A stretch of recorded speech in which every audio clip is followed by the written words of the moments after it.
Welcome to the Year of the Movie podcast, the podcast where we talk about movies from the year of the movie 2023. We are your hosts, and we started this podcast because 2023 was a weird year for movies. Getting it all out of the way. I'm not asking questions today. Whoa.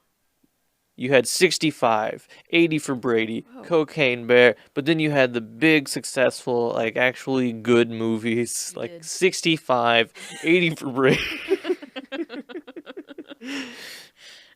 If you like this podcast, please consider supporting us on Patreon, reviewing and rating on any podcast service or whatever provider. Wherever you get your podcast. Follow us on Instagram, subscribe to us on YouTube. If you have Yeah. thoughts, questions, concerns, let us know in the comments and we might respond to them on a different podcast. I would say we will, not we might. We for sure do. We look at all of them. I mean, if it gets to a point where we have too many, Then we hire someone to look at all of them. and we have just a stream every week. Yeah. Today's episode, I'm just getting right into it. Wow. Yeah. Today's episode is about Oppenheimer. Our eyes see it. Our eyes see it, and our hearts go out to Pacino. In his darkest hour. the 2024 Oscars. Yeah. Do you want to do a synopsis? Yeah, sure. The synopsis is Oppenheimer is the story of American scientist J. Robert Oppenheimer and his role in the development of the atomic bomb. What were your first impressions when you heard about this movie? Honestly, my impressions were kind of, it's another Nolan movie. Yeah. Not that I dislike Nolan, but going to film school, there's many film bros who are like, oh, Nolan's the best. And I'm just like, he's good. He's real solid. Mm-hmm. Yeah. But, Yeah. I mean, we'll talk about this on the other episode too. All of the hype went to Barbie Mm-hmm. because they were coming out the same day. And so obviously you got the Barbenheimer of it. Yeah. We'll get into that later too. What were your first impressions? So you did ask a question. Interesting. I also asked if you wanted to read the synopsis. That's 2 for 2. Yeah. About the same. I also, hot take, Christopher Nolan is good at what he does. But yeah, it's like, I feel like also with 2023, which you've mentioned before, it's kind of like a big biopic year. And then hearing about this one, and I was like, okay, like I feel like it's really easy to make a bad Oppenheimer movie. Sure, yeah. Just because of the thing that he did and the people that died, and dealing with the horrors of war and all of that stuff. Yeah, and Oppenheimer wasn't a great dude. I was worried, not because of Christopher Nolan, but just because of the nature of World War II movies, that this was going to be like big film bro propaganda. Yeah. USA. And it wasn't not that, but it wasn't that. It wasn't that. Yeah. Mm-hmm. Yeah. Should we talk about the trailer? Yes. I think it's my turn. No, you did the last one. I did the last one? You did Inspector's Son. Oh, man. Yeah. Sucks for you that you have to do Oppenheimer. That's fine. Yeah. We talked about the trailer for a couple of reasons. Number one, we can't show it to you. Number two, this is an audio format. Why you would just be listening to it. Sure. Number three, it's interesting to see how movies market themselves when they are initially released and then seeing how that changes over time. The trailer of this movie, there's a long slow motion explosive before showing a close-up of Oppenheimer's eye, then particles and rain against a window. The voiceover says, "We imagine a future," and a shot of the New Mexico desert. Voiceover continues, and our imaginings horrify us before another slow motion shot of flames and Oppenheimer thinking. There are several shots of the atomic bomb construction. As the voiceover continues, they won't fear it until they understand it. And there's shots of particles and light waves, then two scientists carefully loading the core into the bomb. Voiceover says, and they won't understand it until they've used it. And the final panel of the bomb is put into place. More particles, a black and white shot of Oppenheimer walking down a hallway with photographers all around him. Oppenheimer thinking and shown at various life stages with his voiceover, theory will only take you so far. There are several light waves and particle shots, men standing behind a small barrier as a minor explosion goes off. Oppenheimer is shown working, and the voiceover says, I don't know if we can be trusted with such a weapon, and the bomb is unveiled on a truck bed. Another long close-up on Oppenheimer's face, looking off into the distance, then the voiceover saying, but we have no choice. The music swells, and a title card reads, from director Christopher Nolan, before showing the bomb test site in the desert. Oppenheimer slowly continues, is anyone ever going to tell the truth about what's happening here? Over various shots of the ensemble cast, bomb site setup, men with briefcases walking, and slow-mo explosion shots. The shots get faster, cut in with a countdown clock, and scientists all looking tense. A hand hovers over a large red button, then Oppenheimer comes up on screen with the Geiger counter clicking noises. It was honestly less than I thought it would be. Yeah. I didn't watch this trailer when it came out because I was just like, it's big enough. I'll see it at some point. Yeah. So I wasn't super interested in seeing it. But it was, pretty dramatic. It obviously treats itself like an epic blockbuster. It shows you just enough, I think, of the cast, but also it fully focuses on Oppenheimer. He's the only one speaking. The other shots that you get is basically just like fleshing out that this is about the Manhattan Project. So you see, there's like a brief shot where it's like, is that Josh Peck? And then there, it focuses on Oppenheimer most of the time. There's just a bunch of white men in this trailer and in this movie. It's not shocking. It was a white man's thing. It was. Yeah, it was fine.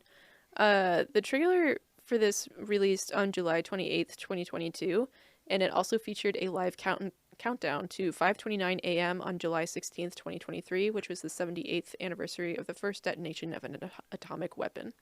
So, cool. That's marketing. Mm-hmm. Should we talk about the movie? Yeah, we'll talk about the cast. Yeah. Everyone is in this movie. Literally everyone. We were in it. Yeah. If you look real hard in the background, we're there, we're like, hi, Mr. Nolan.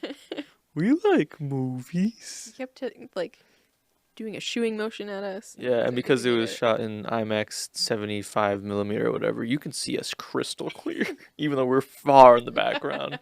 But you see it, we're like, hi. All the way in.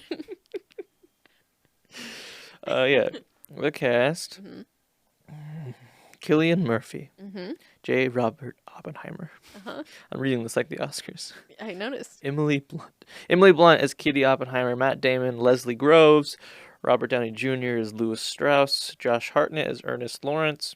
Alden Ehrenreich as Senate Aide. Kenneth Branagh as Niels Bohr. Florence Pugh as Jean Tatlock. Josh Peck as Kenneth Bainbridge, Jack Quaid as Richard Feynman, Benny Safdie as Edward Teller, Rami Malek as David Hill, and literally so many more. There are 3 men named Josh that are in this movie. I find that very funny. That's nice. The cast is massive. Yeah. It's like every couple of minutes you're like, oh, that guy. It's that guy from that thing. Yeah.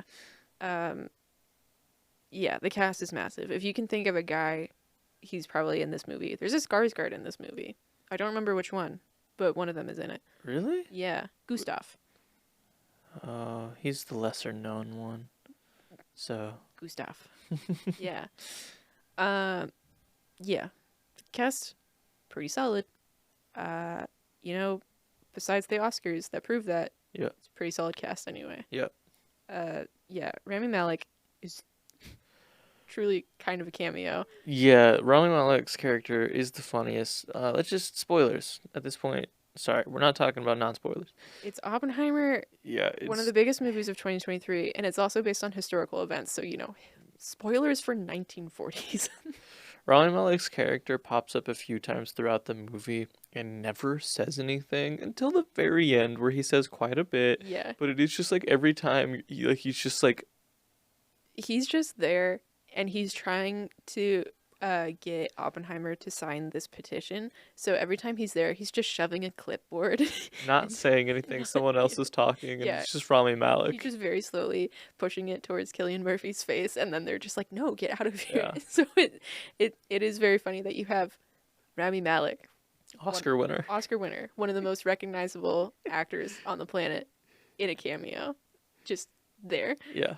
It was and then he has a big speech at the A end. very good speech. Yeah. So it makes sense. That was done very well. Yeah. I liked it. It was the first time that he showed up, we were like, God, I hope he doesn't talk the entire time. Honestly, it would have been a baller move from Nolan to be like, nah, let's get Rami Malek and not Yeah. let him speak. Just let the man speak. With his big eyes. The plot of this movie, I have 2 bullet points. History. Yeah. The plot is the bomb, its creation, and the aftermath treatment of Oppenheimer. That's the big thing. Yeah. The other thing is Oppenheimer's personal life before, during, after the bomb construction. Yeah. That makes sense. Like the trailer, the movie is fully cemented in Oppenheimer's perspective in ways that I think do and don't work for me personally. I don't think there are parts that aren't from his perspective. There are. Yeah, the cinematography is part of that. But Yeah. like the majority of things are like you follow Oppenheimer. You're on his side or he's the protagonist of the movie at least. Yeah, he's obviously an interesting guy. Yes. He had a lot going on, personally and professionally.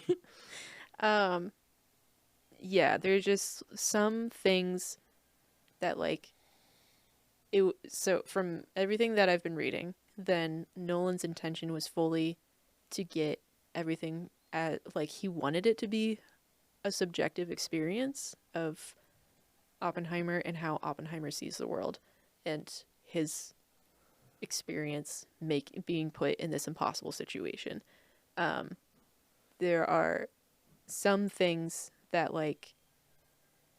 I feel like from a historical perspective then gets pushed to the side because of that, seeing the aftermath of the victims and the real world impact is never shown on screen.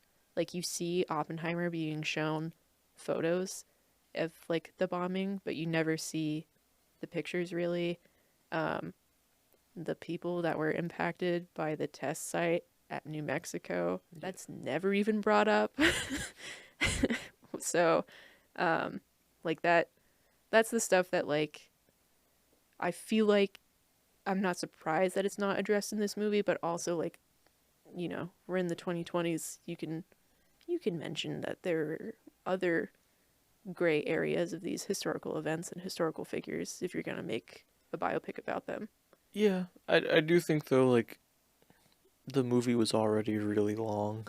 It was. And putting more in it would have just that's the thing is for this movie, there's no way that would have been put into it. And I also get that hey, this isn't a documentary and that's not the intention of it. Yeah. It's it's not supposed to teach you about objective historical facts. It's supposed to teach you about Oppenheimer as told through Christopher Nolan. Yeah. And I get that. But again, you can't it's one of the biggest movies of 2023. You can't, I feel ignore that when you know that this is going to be such a wide-reaching audience. And Nolan talked about learning about who Oppenheimer was through a Sting song. So pop culture does teach people. Yeah.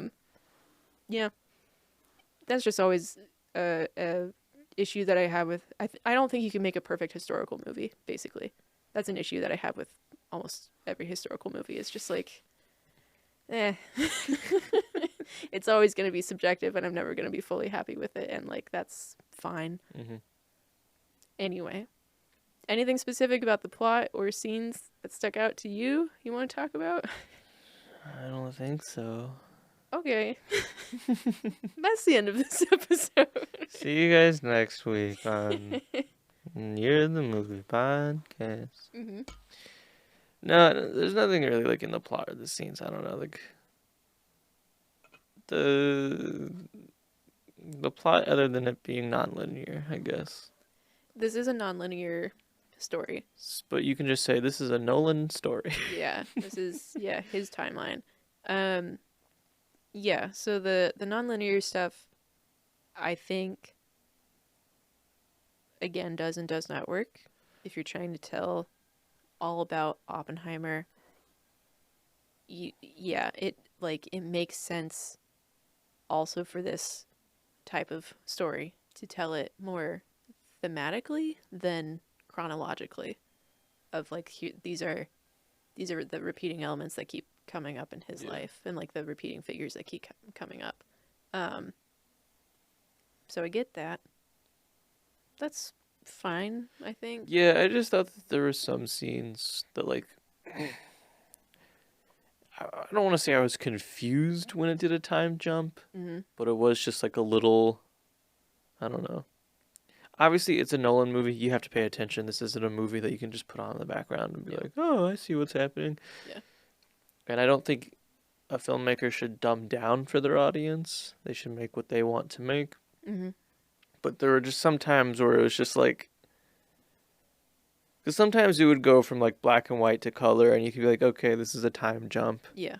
But other times it would do a time jump of color of like 20-year difference, Yeah. 5-year difference with the same characters, and it was just like not super crystal clear, I feel like. Yeah, I would say the personal timeline was a little bit iffy. Yeah. So Emily Blunt plays Kitty Oppenheimer.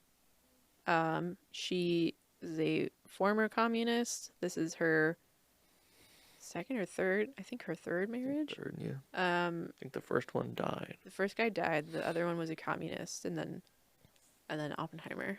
So like she's, she interests him, and because she's not like the other housewives. Well, she's also married at the time that they meet, and then she leaves her husband for him. And then he also had an ongoing affair with Jean Tatlock, Florence Pugh's character. And she is a communist and also not like the other housewives. And so they're both interesting to him in different ways. And then Jean is troubled. Very. But their relationship was kind of iffy on the timeline of like how long it was ongoing or how consistent it was. Like she would just kind of pop up. Yeah.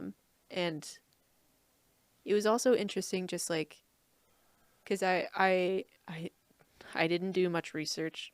By much I mean any on like the actual Oppenheimer, like his life. We're just here to talk about the movie. We just talk about movies. And like I it made me curious about like him as an actual person. It just feels like such a weird jump, at least in the way that the movie portrays him as like they show like the light particles and the light waves and stuff. They show it as like Oppenheimer sees the world differently. This is why he was able to do wild stuff at a wild time period. And like they keep portraying him as that, as like a guy that's like sees society in a different way and like all these political movements in a different way, and then meets Jean and like is interested in her because she's different. And then Emily Blunt, even though like she's she's, got some history, then like she's still more stable, or she like they still have a quote unquote traditional relationship where like they settle down, they get married, they have a couple kids. And it's interesting to me that Well, like I think like he got her pregnant, and that's why they got married. right, but like that like they I don't know that he did like if this guy sees the world so differently and then he still does all the traditional stuff and like that's a point of tension in his relationship with Kitty and with Jean, but I don't know. It's just the societal norm, though. I Yeah. mean, that's not really. Yeah. Cinematography. We talk Mhm. about black and white bits and color bits. Basically, the Yeah. color bits was when you were with Oppenheimer, Mhm. like his perspective, and the black and white bits were more from Robert Downey Jr.'s Yes. character's perspective. So it wasn't just Robert Downey Jr. and the way that Christopher Nolan has talked about it. He's like the switch to black and white is the switch to objective historical facts, and I don't know how I feel about that being like, and now here's what really happened, which when it's still like so cinematic and Yeah. it is mostly with Robert Strauss. Um, Like, I mean, I guess, like, I don't know. If that was his reasoning, mhm. I'm more okay with that. Because, like, I do feel like the way it comes across is the black and white is when you're in the perspective of the politician who sees the world in black and white. Right. And then the color is when you're with Oppenheimer who can see more than other people. Yeah. And that is very on the nose. Mm-hmm. That's like film school level Yeah. stuff. The black and white is mostly used as like in the big historical events, or like there are so many people that are involved in them that it is hard to like say that you're specifically with Strauss's perspective of like the so Strauss, his stuff comes later in like the I think it's the 60s when he's got a Senate confirmation hearing for his position Yeah. as like I think Secretary of Commerce. And then all of this stuff gets brought up about Oppenheimer in the past. So then like that's part of the time jump. But so in those scenes, then you have Robert Downey Jr. like talking about his perspective. He's talking a lot about like Washington politics and trying to treat this politically. And then you also have the Senate aide, who's like the the one that he's bouncing the ideas off of, or like monologuing to, basically. But then you also have like the another time jump is like while they're working on the bomb. Maybe it's a little bit after. Then like there are other big meetings with Oppenheimer and Strauss and a bunch of other people talking about the use of the bomb and like keeping track of other company or not companies, other countries that are also working on their own bombs and whether or not they should use it. And there's like a lot of other people involved in those too. And but then there's also him walking in the hallway with a bunch of photographers. So I guess it's just like he walked down a hallway, or like we know it's not. Yeah. That's when he's like regrets or not regrets the bomb, but it's like more talking about peace. So then, but it's weird that like he's talking about peace and then that's not with his perspective, or like that's not in color. If it, I don't know.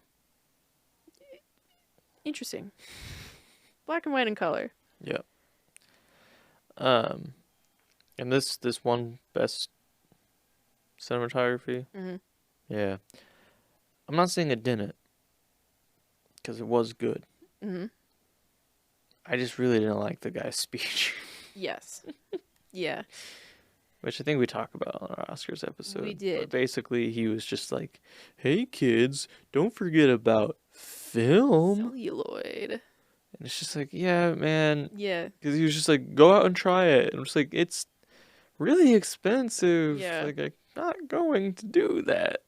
It's I get it from an artistic standpoint, from a practical standpoint, it's not approachable. Yeah. Yeah. The so you're with Oppenheimer. Here's the thing that didn't fully work for me. I until I read about it, and I will forgive it a little bit. But you're with Oppenheimer this entire time. Mm-hmm. He does the thing. He has all of the like theoretical knowledge and has put it into practical stuff of like he made the bomb. The bomb went off. Everyone is celebrating. Like they worked for so long on this thing. Like all these soldiers and their families and like everyone the scene of like he's giving a speech to be like we did it gang and then that's when he's like in the movie at least that's when they're like this is when he is consumed by guilt or like confronted with the realities of what he's done and it's like he's clearly overstimulated. There's a bunch of yelling. He's kind of hallucinating people burning up and everything. I get that it is hard to like portray that your guilt like growing on someone. Besides, not this isn't like Cillian Murphy dig. He was good in this movie. It's more just like the other elements around it. Like there's only so many ways that you can show Oppenheimer thinking, and you know staring off into the middle distance. Yeah. And without just like a full narration or a voiceover saying like, maybe we shouldn't do this, and making it obvious in that way. But it's like that is the like the scales have tipped for him of like now he feels guilt for what he's done. And then afterwards, then he's like dedicating himself to like being peaceful and we shouldn't use these bombs and everything. And that's what he's advocating for politically afterwards. It just didn't fully work for me of like, this is the big moment. Like after it, I don't know. I feel like you could have done more during the actual construction process of him confronting with his own realities of it. Because there's parts where other scientists are like, should we be doing this? And he's the one who's like, yes. And he never says like, hey, I get where you're coming from. I'm also wrestling with these ideas. He's just saying like, yes, we need to do this. There's that whole voiceover that they use in the trailer of him being like, I don't know if we should do this, but we have to. Like that's the closest that he gets. Yeah, I don't know. I thought it worked because at the beginning of the film, they have him poison the apple of his professor. Mm-hmm. And then after he does it, he regrets it. Mm-hmm. And to me, that showed that Oppenheimer is very much the person of he wants to know that he's able to do something. Like he does something because he can. Mm-hmm. And then he thinks about it. And then he thinks about the repercussions of it. Yes, because his brain is so like theoretical and in the scientific mind of can it be done? Let me make it be done. And then afterwards he's like, oh shoot, I did that. He was thinking too hard about whether or not he could. He didn't stop to think if he should. Yeah, I do think it is like yeah. one of those things. It's just Mm-hmm. like I feel like they portrayed him as that like throughout with his personal relationships. Yeah. Like getting with Emily Blunt's character, Mm-hmm. all of like it's always just like he thinks about can he, not should he. Yeah, that's fair. Another thing that I read about it was Nolan saying like he wanted to portray more like delayed reactions to things. And like that makes sense as like, yeah, that's a pretty delayed reaction of like thinking, uh-oh, after you set a bomb off. So like that makes sense. I just don't fully know if that is enough of like a theme in this movie of things that of like delayed reactions. Besides like, I mean, I feel like it having sort a of goes kid. into the point that I was just making. Yeah, besides that. And also when they have a kid, then like the kid is a couple of years older and then he goes to a friend of like, I don't know if we can do this parenting thing. I don't think the kid is even one when he does that. Okay. It was still baby. Mm. That was pretty early on. Yeah. Yeah. Yeah. I don't know. I think the one thing that stuck out after immediately watching it, of like, I think the closest to us being like, I did not like this scene, was with uh, Gary Oldman as President Truman. Yeah, which Gary Oldman did a great job. Yeah, Gary Oldman was great. it was so It was Gary Oldman, right? yes, That's okay. yes. So the bomb goes off. Everyone is like, "Yay, Oppenheimer!" But then he's also like being pushed aside. He's no longer involved in the Manhattan Project. Like he wanted to be informed of things Yeah. every step of the way. Again, at least in the way that the movie portrays him, and then like he is pushed aside. Like that's when the military fully takes over and no longer needs the scientific perspective. So then he meets with Truman afterwards, and Truman is just there to like congratulate him and be like, "We did it. We blew up our enemies." And they really show Truman as just like, don't think about sympathizing with your enemy. Don't think of them as people. Like, you did it to win the war. And then Oppenheimer is like trying to talk to him about like, we should stop now. Yeah. And then Truman kicks him out of the Oval Office, and then as the door is closing, then he says to whoever the other guy is, I forget, but he's like, "I don't want to see that crybaby again." Yeah. And that was like the again, I get it. He's being pushed aside. He's like being rejected for this thing that like people kept asking him to do, and then he did it, and now it's another reality of the situation thing. It was just a weird tonal thing. I think I don't know what it was specifically about it that I think it was just like, I don't know. Oppenheimer went into the room and he was just like regretful of what he did, and he was basically just like, I killed 2 cities. Yeah. And then Truman was like, you think yeah. well, he was just like, yeah, that's great. But then he was like, you think you killed them? Mm-hmm. You didn't do that. Those bombers killed them. I killed them. Yeah. America killed them. Yeah. And it's just like, no.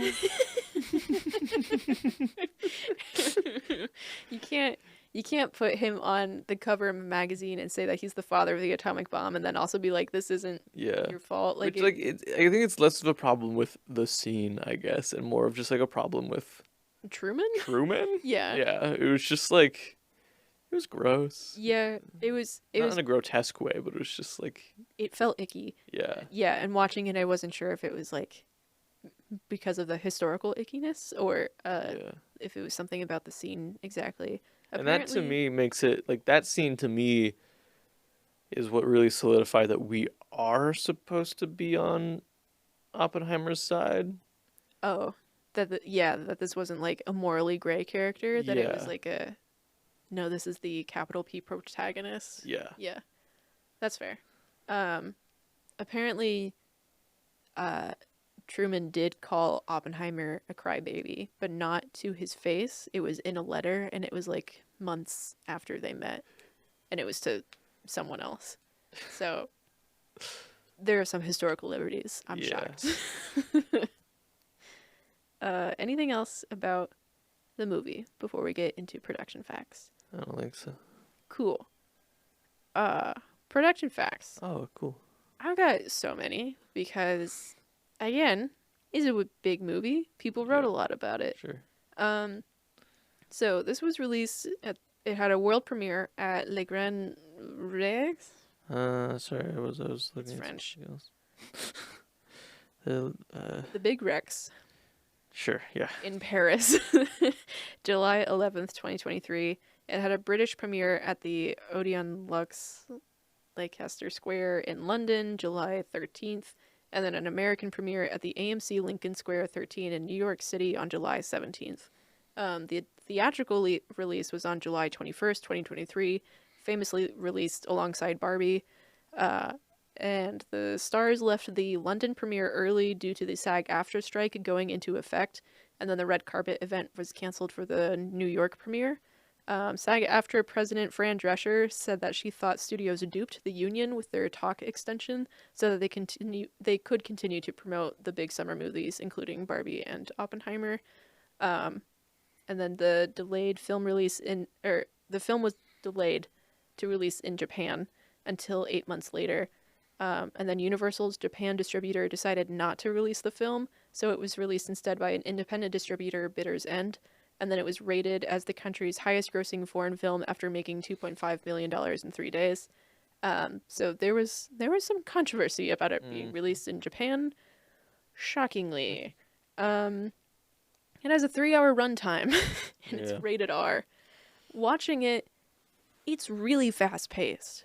For a 3-hour movie? My biggest issue is the pacing in this movie, just because they crammed so much into the 3-hour, a long movie, and they crammed everything in. Yeah. Which I think is partly why, like, there were parts where it was just like, oh, there's a time jump now. Okay, got it. There's just so much. Like, there's so many people, there's so many events that's covered, there's so many themes, so many, historical nuances that all are squished into there. Again, you can't make a perfect historical movie, but it's a lot, and that's not a bad thing. I saw someone online talking about how they didn't like the movie because it was they thought that it felt like just random different scenes all crammed in together that didn't tell a story. It's just so you just don't understand nonlinear storytelling. But also, I think this is a thematic storytelling for sure. It is nonlinear, but also I do think it goes onto the themes. It's nonlinear for a reason. Yeah, and it's besides the fact that it's hard to follow. It's not that hard to follow, and besides the fact that nonlinear stuff is so strongly in Nolan's wheelhouse, then it makes sense for it to be laid out this way, and not just when Oppenheimer was a young boy. 3-hour runtime, rated R. It's got a 93% on Rotten Tomatoes with a 91% audience score. It's got a 90 out of 100 on Metacritic and an A on CinemaScore. I didn't pull a specific rating because this has been a universally acclaimed movie, pretty much. It's been called a masterful character study and Nolan's best film yet, which during our Oscar episode, we talked about Christopher Nolan should have an Oscar. We didn't know if it was for this movie specifically, if he should get one. Yeah, I think it's shocking he didn't get one for Interstellar. Yes. And I think I do like Dunkirk more than Oppenheimer. I have not seen his first 3 movies. Can't say I have either. So it had a budget of $100 million. Yeah, I wasn't even going to ask if it was successful because it was. At the box office, it has currently earned $970.3 million. $329.9 million is from U.S. and Canada. $640.4 million is from other territories. It's the second highest grossing R-rated film of all time, behind Joker 2019. It's the highest grossing film ever to not reach the top domestic box office spot. And over $17 million was earned just from the 30 IMAX 70mm screenings that were had. The production timeline. There's some stuff in here. So, 2005. Jesus, okay. The year of our Lord 2005. The biography American Prometheus by Kai Bird and Martin J. Sherwin is published. Director Sam Mendes is interested in adapting, but the project never happens, and then the book is optioned to filmmakers for the next 15 years. So 2020-ish, then J. David Wargo optioned the book, but he doesn't have a script he likes. He meets with actor James Woods, who meets with producer Charles Roven, who gives the book to Christopher Nolan. So they played a game of telephone to get it to him, and then Woods and Wargo are both executive producers on this film. December of 2020, Warner Brothers announces plans to have simultaneous releases of their 2021 films because of the pandemic. Nolan is outraged and ends his relationship with the studio, which began with 2002's Insomnia. He had previously supported simultaneous releases of films like specifically Wonder Woman 1984. He said that that was like a good way to handle that situation. But then he said that he wasn't consulted with Tenet, which had a delayed release. So he was cool with other films being released simultaneously, but not his, I Yeah. guess. Yeah. September of 2021, it was announced that Nolan is working on an Oppenheimer movie with Cillian Murphy in negotiations to star. Also, September 2021, Nolan signs a deal with Universal with some wild terms. So in their agreement, they agreed to a production budget of $100 million and an equal marketing budget, exclusive theatrical window ranging from 90 to 120 days. Nolan gets 20% of the film's first dollar gross, and a 3-week period before and after release where Universal couldn't release another film. Yep. Yeah, so this is a thing that I don't love about Nolan is his personality. One thing that I don't like about him is who he is as a person. I just feel like you hear a lot about him on set, and he sounds insufferable. He's got a bunch of big rules about like no phones on set. He doesn't want Chairs on set. There's a lot of stuff where even when reading about like, I'll get into a little bit later into more of like the fun facts section of the production things, but like there are things that sound cool in theory, but the practicality of it, insufferable. Yeah. Yeah. But you know, he knows the movie business. Oh, he knows how to make fantastic movies. Yeah. I don't think that means he can be insufferable. Yeah. I just don't understand artists who are like, I'm the best there is, so everything will go exactly my way. Yeah. Even if that means people will be miserable. Yeah.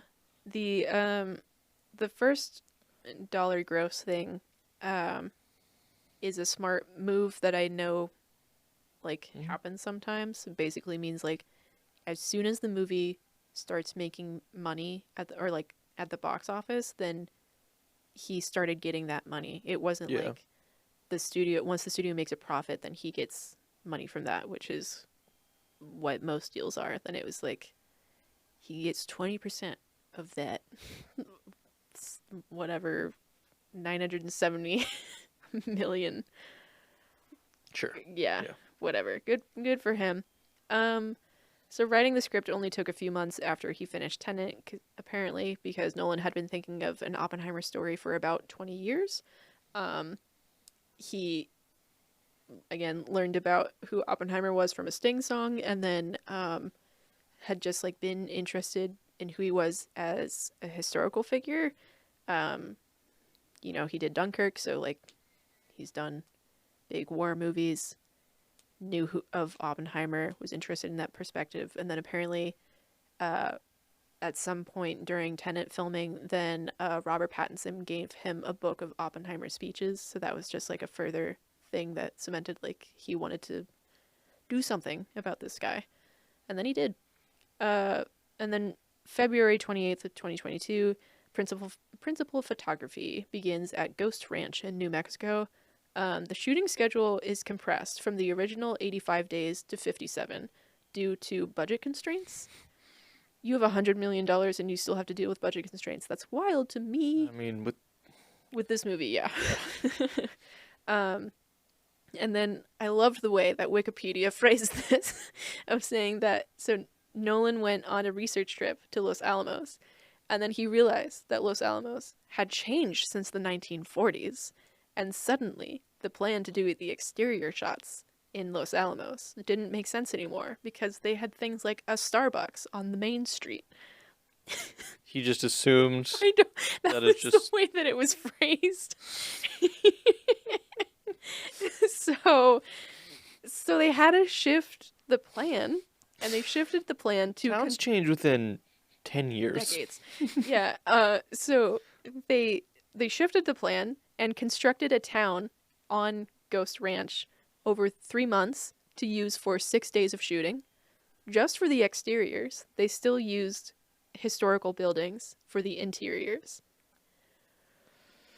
Again, Okie dokie. the artistry and then the practicality. Wild. Okie dokie. And then, But I guess it's all worth it because it won Oscars.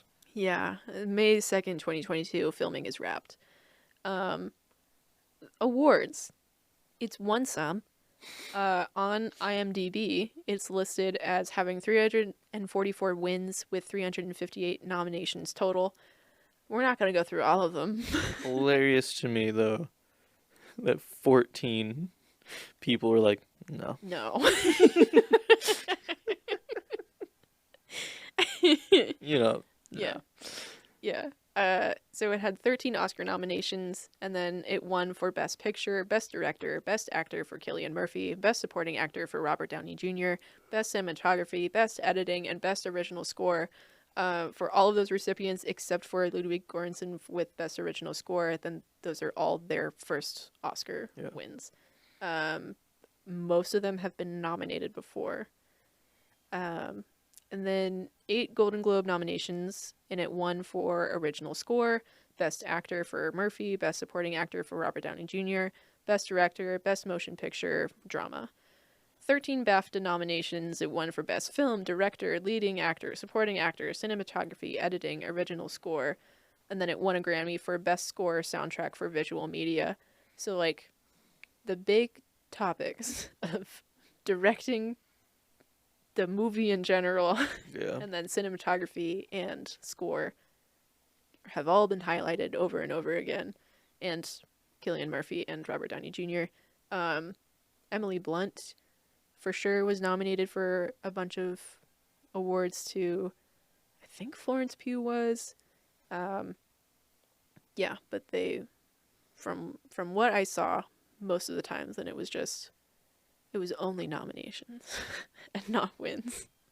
But, you know, it's still an honor to be nominated and all that good stuff. The tagline for this movie is "The world forever changes." But, pretty straightforward. But not New Mexico. That stayed the same. That stayed the same since the 40s. Since 1940s. Except for the Starbucks. But the world, it's ever changing. But New Mexico. I love the surprise in, like, the dramatic reenactment that is happening in my brain of Christopher Nolan goes to Starbucks in Los Alamos, and then he leaves the store and he's like, my God, this isn't going to work. How long has this been here? This is the historical Starbucks from the 1940s, right? So Nolan wrote this script in first person because he wanted events to all be from Oppenheimer's perspective. It's really cool that when you're successful, you can just do whatever. Do what you want. Yeah. And people are like, okay. Yeah. Robert Downey Jr., Emily Blunt, and Matt Damon all took pay cuts to appear in this film. Again, a budget of $100 million. They all got $4 million instead of the usual $10 to $20 million. Robert Downey Jr. read the script at Nolan's house, which was printed in black on red paper. Okay. Ominous. Matt Damon had been taking a break from acting because he was in couples therapy with his wife, but they apparently had, like, the joking suggestion of, like, the only exception is if Christopher Nolan offers me a role, and then Christopher Nolan offered him a role, so then he took it. And now he's divorced. He's not. I think they're happy. And then the casting process for Nolan movies in general is apparently so secretive that some actors don't even know what role they're agreeing to until negotiations finish. Again, I get the artistry of it. I mean, I get that because, like, Nolan is the biggest name in directing. Yes. Like, so, like, you don't want an actor to do it just to be in a Nolan film. It's like the same way that people treat Wes Anderson movies, of like they truly want a cameo just to be in a Wes Anderson Yeah. movie. And I get that. It's and I like we we keep saying we think that Nolan is like kind of insufferable, but as far as I'm aware, he's not like a Hollywood bad dude. No. So like I don't think that like it's not like you would be put into a dangerous situation, but I don't like just on the principle level of agreeing to something that you don't even know what is then going to be required of you. Yeah. It is still a work environment. And that, hey, let's not do that when we have a budget of $100 million. Yeah. It used 65 millimeter and 65 millimeter large format film. It also is the first to use the IMAX black and white photographic film, which was developed by Kodak specifically for this movie. Panasonic also developed a custom probe lens for the film. Wouldn't it be weird if it wasn't the first to use it, even though it was developed for this movie? Makes you think. All of the special effects were created with practical effects, which when this information broke online, then people were like, he set off an atomic bomb? No. No. But he did set off real bombs. Yes. Which, Yeah. They set off real explosives for the Trinity test, not real A-bombs. Apparently Nolan was like both flattered and scared that his fans would think that he would set off an atomic bomb. There was a lot of forced perspective and miniatures for a lot of the explosions, which the special effects guy called them bigatures because they tried to make them as big as possible, so then you had more flexibility a little bit with the forced perspective. And then Nolan said to Collider, I think computer graphics, they're very versatile. They can do all kinds of things, but they tend to feel a bit safe. That's why they're difficult to use in horror movies. Animation tends to feel a little safe for the audience. The Trinity test, ultimately, but also these early imaginings of Oppenheimer visualizing the quantum realm, they had to be threatening in some way. They had to have the bite of real-world imagery. The Trinity test, for those who were there, was the most beautiful and terrifying thing simultaneously, and that's where we were headed with this film. I didn't know they went into the quantum realm. They did, yeah. Yeah, so all of those effects of, like, the different, like, particles in the air and the waveforms, all of that, they built... It's like that thing that some guy said recently that, like, a film saying that there's no CGI and it really just means there's invisible CGI. Yeah. Then this is part of that, of, like, it's all practical effects in this movie, but they built special effects based off of the practical effects. Yeah. Like they used all of those images. So like the mushroom cloud explosion is like stacks of those explosions all on top of each other, and the particles and the light waves. I don't know how they did that specifically. There wasn't anything that was like, and we threw glitter into the air or whatever, but like all of that was special effects in computer or digital enhanced in some way, but I don't know what the base thing was. Yeah. Yeah. Again, impressive, hard to do on a practical level. There were over 40,000 AMC Stubs members who pre-booked tickets to see Barbie and Oppenheimer on July 21st. Barbenheimer was big. Nolan's first film, this is Nolan's first film since Insomnia to not feature Michael Caine in a role. And Michael Caine is pretty much just done with acting, I think, at this point, because he's old. Yeah. Yeah. And then the use of the Oval Office. So they were going to use the Oval Office in the Nixon Presidential Library, but then that fell through a week before filming, and Gary Oldman's dates could not be moved, so they had to redress and use the scene or the set from Veep. Cool. Yep. And then Steven Spielberg was the first person to watch the final cut of the film. And he hated it.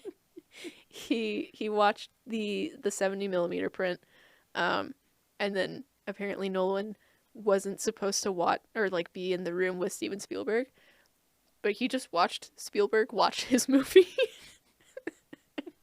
Which, like, I get it. Yeah. It's Steven Spielberg. But it's just very funny to me to again picture Steven Spielberg in the audience looking up at this giant screen, and then Christopher Nolan like a few rows away, facing away from the screen and just fully looking at Steven Spielberg. Our ratings? Our ratings, we rate out of 4 with 5 options. 0 out of 4 is, oh no, that's bad. Don't make movies anymore. 1 is, it was a movie. 2, well made. 3, enjoyable and kind of technically good. 4, Oscar worthy. I gave it a 4 out of 4. It's not my favorite Nolan film.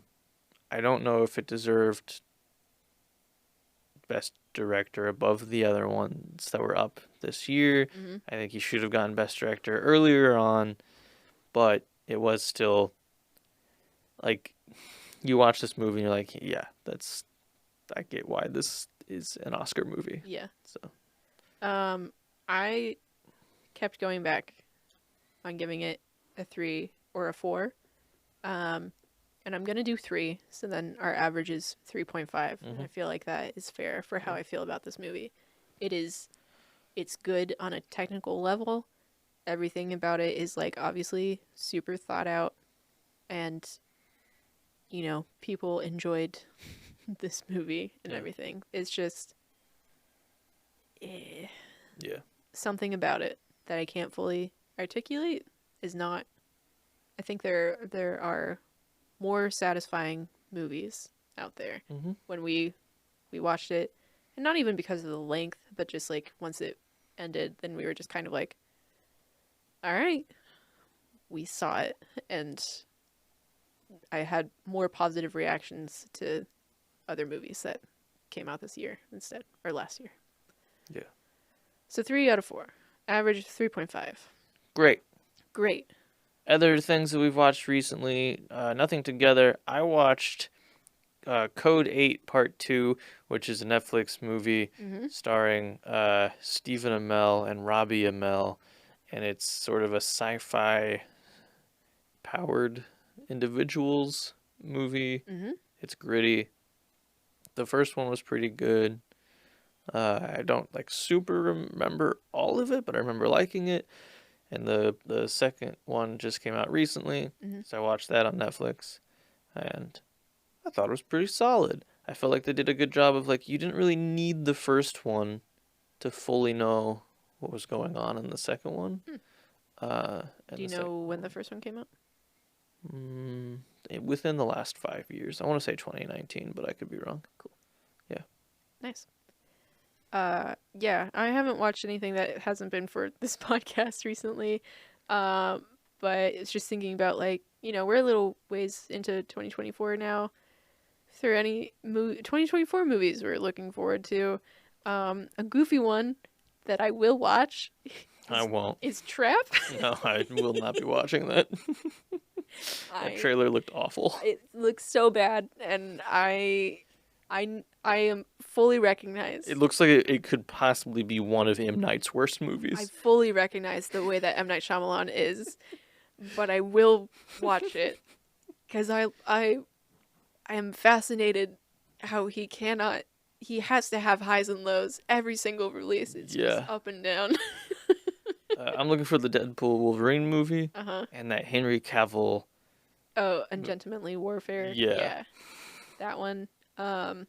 Lisa Frankenstein came out. I still want to see that. I think that one looks goofy. The Skarsgård one.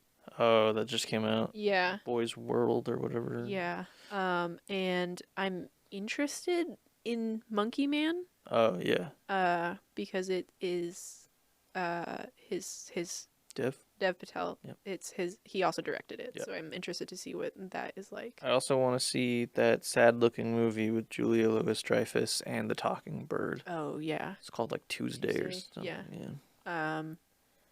Yeah. There's for sure more. There's a James McAvoy movie. Oh yeah. That's Speak No Evil or something like that. Yeah. That looks interesting. All of them. Yep. You know? Yeah. Well, like we said at the beginning, follow us on the social medias, support us on Patreon. It's $5 a month. You get some bonus stuff, and you'll get more bonus stuff once we have more content coming out. Yeah. Our next episode of this show might be our live recording episode. We are doing a live recording. We're doing a live podcast April 27th at Indie PopCon at noon.